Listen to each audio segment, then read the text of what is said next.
Why do political endorsements matter? And why do we have primary elections? This is what I'm going to be talking about in this video. So, just how valuable are endorsements in politics? According to this Forbes magazine article written on March 2nd, 2020 by Mark Travers, 3 Lessons from Political Psychology. He writes, Joe Biden earned his first and much needed primary victory in South Carolina on Saturday. Among the factors that put him over the top was the endorsement of the popular South Carolina Democratic Congressman Jim Clyburn. Andrew Yang, the former presidential candidate turned CNN analyst, tweeted this about the endorsement.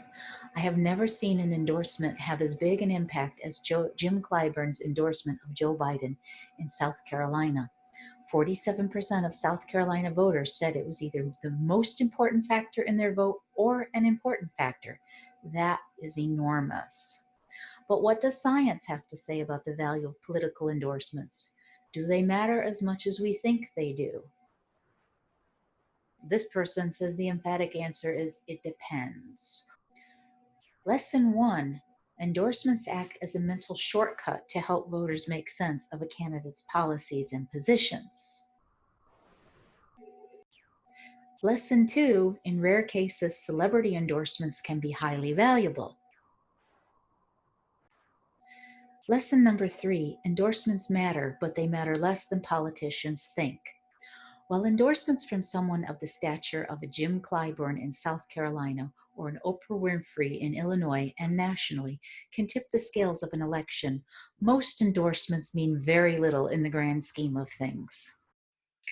I don't think it's right that a candidate should endorse himself.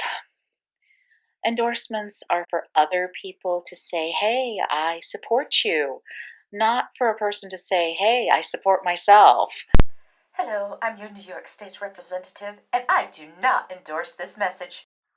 While I'm on the subject of politics, I'd also like to address the discrimination that goes on with political parties. A person who is not represented by a political party is discriminated against in primary elections. For example, there was once upon a time a really awesome candidate that was running for president, and during the primary election, I was not allowed to vote for him, and many other people were not allowed to vote.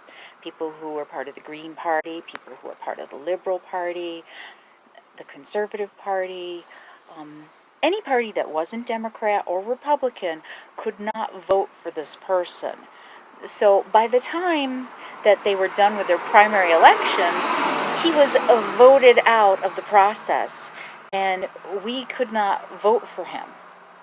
And now, it would be one thing if I had a very large group of people behind me that I knew would write in his name.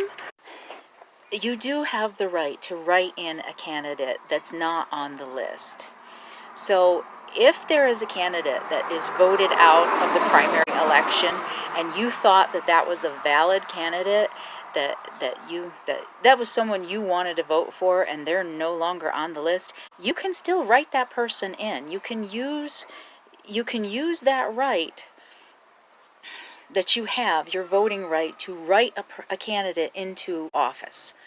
And I think that if everybody were to get together and join hands as one, you could vote the right person in. You don't have to vote Democrat or Republican. There are more options, there are more choices. And I just personally think that every candidate should stand for themselves.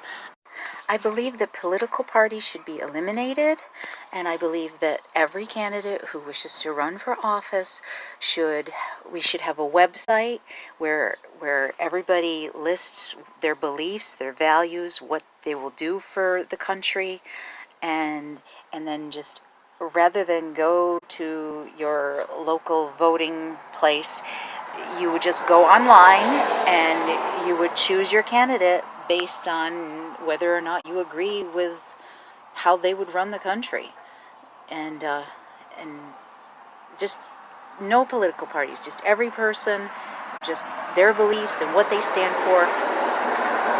Still, and I don't think that candidates should be in office more than 4 to 8 years. You know, being in office for 40 years, that is a career politician. And career politicians do not have the best interest of the people at heart. They only have their pocketbooks as their best interest at heart. Like, take Cuomo, for example. He's been in a political office since 1993. And I don't think that a political candidate should be paid after they have left office. Our tax dollars should not be going towards that. So there are petitions out there that you can sign to eliminate political parties, and several of them have been put to the wayside. And so there have been people who have signed these petitions, and maybe they haven't realized that these petitions are outdated and they didn't get very far in the system, the political system. So I am encouraging everyone who has signed a petition to eliminate political parties to continue to keep signing. Keep signing, keep signing, keep signing until it is passed into a law. There will be a link in the comments below to the current petition. So I encourage everyone, if you want political change in this country, to sign the petition in the comments below. And if you like my videos, please like and subscribe. Thank you.